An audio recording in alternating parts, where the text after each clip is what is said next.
శ్రీవారి పార్వేట మహోత్సవంలో పాల్గొన్న ఎమ్మెల్యే.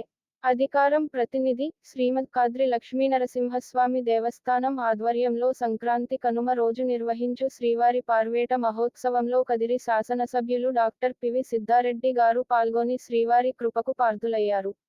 ఈ సందర్భంగా ఎమ్మెల్యే గారు శ్రీవారికి ప్రత్యేక పూజలు నిర్వహించి సమస్త ప్రజానీకం సుఖ సంతోషాలతో ఆయురారోగ్యాలతో పాడి పంటలతో తులతూగాలని మనస్ఫూర్తిగా కోరుకున్నారు. యావత్ ఆంధ్ర రాష్ట్రం గౌరవ ముఖ్యమంత్రి శ్రీ వైఎస్ జగన్మోహన్ రెడ్డి గారి నాయకత్వంలో ప్రజలంతా ఆనందంగా ఉండాలని ఆకాంక్షించారు.